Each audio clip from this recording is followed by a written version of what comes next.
Tonight on The South Today, a Dunedin cyclist wants action after too many flat tyres due to broken glass on the city roads. A Milton auto parts recycling business defends itself against criticism as an eyesore.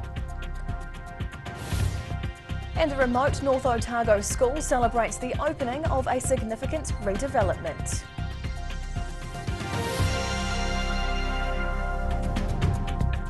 Kia ora, good evening. I'm Hannah Wilkins.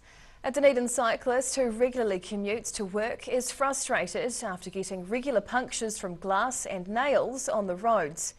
Dwayne Donovan wants the council to designate some roads as cycle-friendly, ensuring they get swept clean regularly. It's a regular frustration for Dunedin cyclist Dwayne Donovan. He's been finding himself frequently stranded with a flat tyre on his commute to and from work because of broken glass, old nails and other sharp debris on Dunedin's roads. I've just had puncture after puncture after puncture. I'm averaging 2 a month. You know, imagine that in your car, getting 2 flat tyres a month on the way home. It just would make you go insane. Donovan wants the Dunedin City Council to designate some of the city's roads which are best suited for commuting cyclists to be swept clean of glass and debris more regularly. I'd like to see some areas be priority. Sweep it once a week, make it actually clean. Have the parking wardens come here more often. Actually look after this area so that people know if I'm going from the town to Mornington, Belnose, Kaikorai, this is my primary way to go. The council is yet to respond to requests for comment about the idea. In Dunedin, The South Today. Health Minister Andrew Little has ordered a re-examination of the $1.5 billion budget for the new Dunedin Hospital. However, he's ruling out any downsizing of the buildings. The Health Minister says every infrastructure project is facing potentially major cost escalations due to supply chain issues, the war in Ukraine and inflation.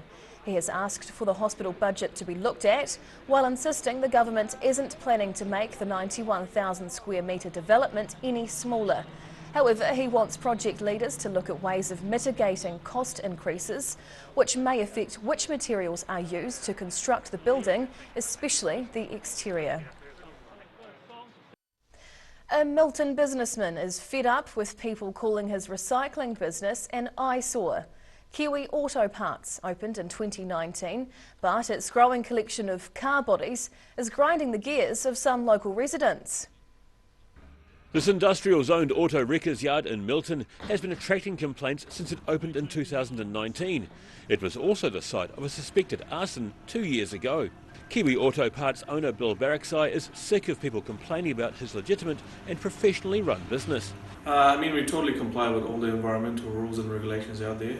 We have procedures in place as far as all the waste materials are concerned about the vehicles, and regarding the raw material or the overall skeleton or the shell of the vehicle once all the parts have been taken off. Letters to the Otago Daily Times have asked for the business to be shut down, calling it an eyesore.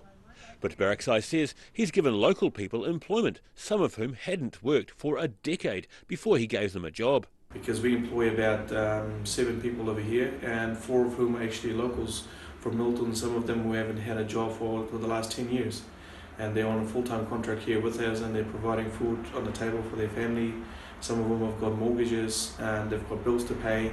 So people need to realise that when they are making these sort of baseless allegations, it's not only affecting us, but it's affecting others around them. Baraksai says he's invested more than $1 million into the South Otago business, and they buy parts from across Otago to supply locals. He says some people are always going to complain until they have an accident or just want a cheap set of tyres. In Milton, The South Today. Dunedin's community leaders believe the city has little to fear from Christchurch pressing ahead with building its own covered stadium. Christchurch City Councillors voted yesterday in favour of an almost $700 million price tag for a multi-use arena. Dunedin Mayor Aaron Hawkins says it'll be at least 4 years before the new Christchurch Stadium opens, and he's confident Forsyth Bar Stadium will remain competitive.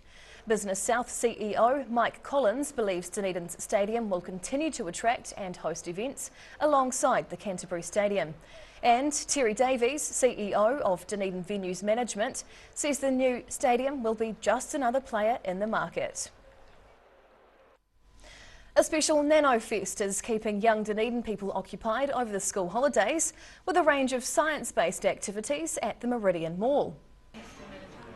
Sparks of enthusiasm from young technology fans were flying at the mini festival, which runs until Sunday in Dunedin. The holiday program's been run by the New Zealand International Science Festival team as its off-year event. And director Jerome Cousins says the inaugural Nano Festival is We've going got daily well. workshops here. Today is chain reactions. Tomorrow we've got engineering challenges. On Saturday it's all space science, so that changes every day. That's a free drop-in, just pop over. The event's catering for children from a year old through to teenagers, with older visitors able to take apart and rebuilding computers. For the youngest, there's a foam block imagination station encouraging discovery-based learning. A program of renovations at North Otago's Five Forks School has brought the whole community together, with the rural primary school holding a grand opening to celebrate. It's a renovation project that's been in the pipeline for a decade. Now Five Forks School in rural North Otago is celebrating the opening of a new modern classroom, bathroom and cloakroom.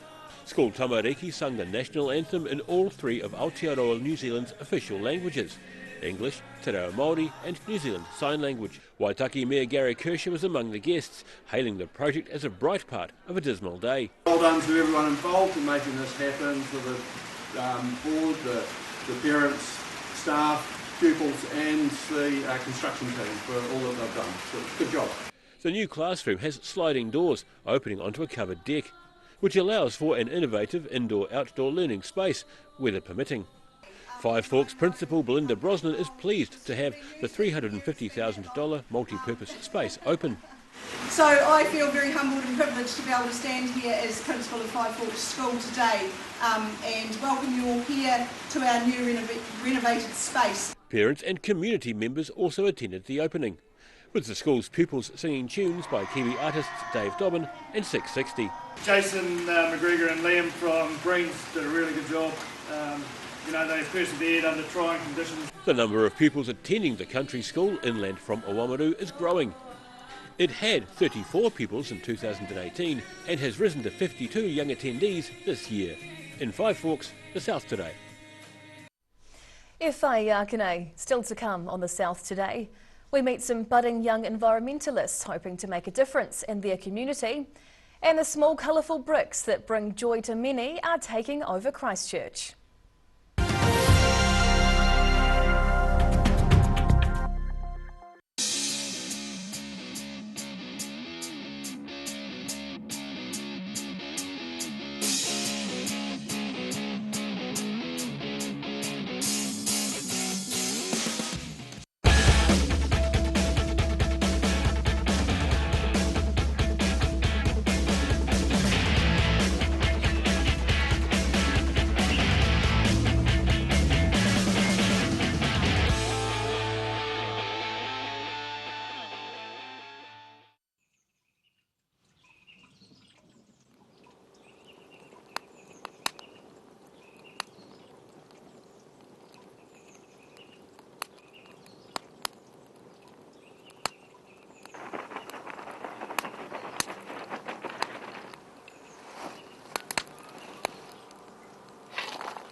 Evening, I'm from the Parks Department. Have you got a permit for that fire? It's a midwinter Boxing Day sale. Andy's taken 30% off absolutely everything. Plus you can pay it off interest-free. Midwinter Boxing Day sale. And my mate John. Every day the team at Gillian supports grieving families at their time of need. From answering your questions to organising a farewell that reflects the wishes of your loved one. We can help. Call Gillian's today.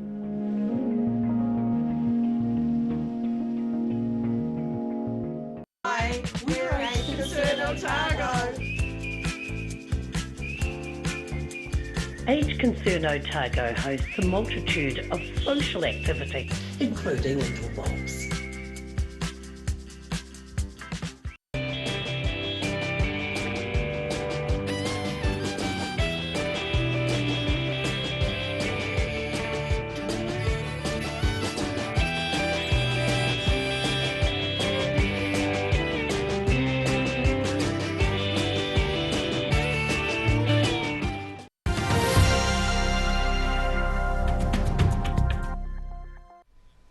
Tēnā koe, welcome back. Some keen young environmentalists in Wanaka have been volunteering their time during the school holidays to give back to the local community through a special program. Youth who dig nature, planting trees to give the whenua a helping hand. About 8 young people are giving up their school holiday time to give back to their local environment. Volunteer Fleur Maiden is among those taking part in a tree planting day and says she has simple reasons for doing it. So I decided to do this because I come from an enviro school and it's a good idea to plant new trees in the world. The day began with the youth visiting Te Kakano Nursery near Waterfall Creek before heading out to Domini Park. Kahu Youth Operations Manager Anna Sutherland is grateful for the support from the youth on community days like this.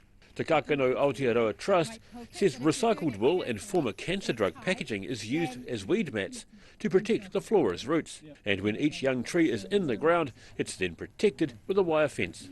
In Wanaka, the South Today. Hundreds of Lego enthusiasts and collectors are preparing to showcase their designs this weekend in Christchurch. The city's annual Brick Show has grown to become the biggest event of its kind in the country. Lego enthusiasts from across the South Island are putting the finishing touches to their Lego creations. They are getting their creations ready for the annual Christchurch Brick Show, which kicks off Saturday morning at the Christchurch Arena. The popular Lego exhibition's grown to become the biggest event of its kind in New Zealand. Dragons are particularly popular this year. I modified it so it turned into a hydra with 2 heads, 4 wings and 2 tails. Hundreds of thousands of bricks and countless person hours have gone into creating the more than 200 impressive structures and creations on show. To me it's like, I guess, people that do knitting and do puzzles. We do Lego, and as far as I'm concerned, I'm never ever growing up. We've got 5 of us in the family and everyone Legos.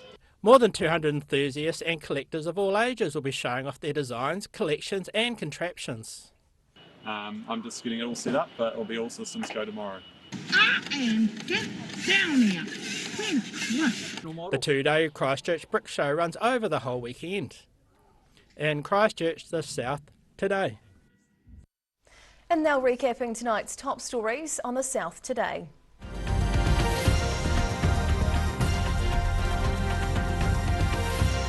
A Dunedin cyclist is calling for action after too many flat tyres due to broken glass and other sharp objects on the roads.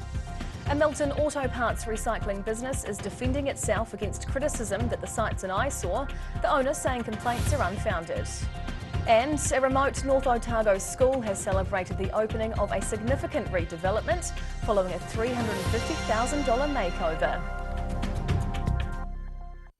And now a look at what's happening in tomorrow's ODT, and we welcome the editor, Barry Stewart. Kia ora, Barry. Hannah, how are you? Very well, and what's in Excellent. your weekend paper? Well, let's start off with COVID, and we can't ignore COVID. Official numbers are down a little bit today, but that's only half the story. Sure, okay. Read the full story in the paper tomorrow. No, that's a tease. Yes, it's a tease. But of course, we can't ignore sport at the weekend, and a big double header. We've got the All Black Test against Ireland, which is the decider. But unfortunately, I have some news. Scott Barrett is thought to be out of the starting lineup.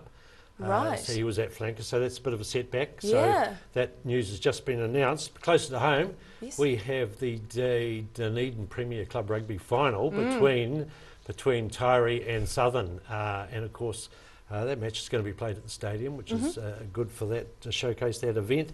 The match will also be streamed on odt.co.nz. So brilliant. Well, we'll looking find for it something there. to do in the afternoon, switch on to odt.co. Barry, thank you for your time this Thank evening. And time now for a look at the weather. The South Today weather, proudly brought to you by MoleMap, the skin cancer detection specialists. Looking at the situation, a period of milder norwesterly airflow arrives on Sunday and leaves on Monday, but may bring quite strong winds and briefly intense rain inland. Heading to the top of the South Island, fine with light winds and 14 degrees for Nelson, cloud southwesterlies and 13 for Greymouth with showers, and clear skies over Christchurch with light southwesterlies and a high of 13 degrees. Travelling south, the southwesterlies stick around for another day in South Canterbury and North Otago. Highs of 12 in Ashburton and Timaru, with 11 in Uamudu. Westwards now to the Central Lakes. It'll be a picturesque day with light southwesterlies through here, with 8 degrees for Wanaka, Queenstown and Alexandra. Heading further south, westerlies to start the weekend right across the board with highs of 10 for both Balclutha and Gore, while the Catlins heads for 8 degrees. And now to the deep south, fine in Invercargill tonight and a low of 2. Fine to start with a few scattered showers tomorrow with southwesterlies. Expect a low of 4 and a high of 9. Sunday brings cloud, nor'westerlies and late rain, down to 9 and a high of 13 degrees. And for Dunedin, showers clearing tonight with a low of 3. Fine and sunny in the morning, and then the southwesterlies are back after midday. Good conditions under the stadium roof for the Prem's Rugby Finals, and a frosty night dropping to 0, the high 10 degrees. Sunday looks fine too with freshening northerlies, some late rain, a low of 9 and a high of 12 degrees. And that's the news this Friday. For the latest news and videos from the southern region, head online to odt.co.nz. And you can follow Channel 39 on YouTube to catch our news bulletins on demand. But coming after the break is this week's edition of Global Insight, where Professor Robert Patman looks at what's on the agenda at the meeting of Pacific Island leaders in Fiji. We'll see you again next week. Matua.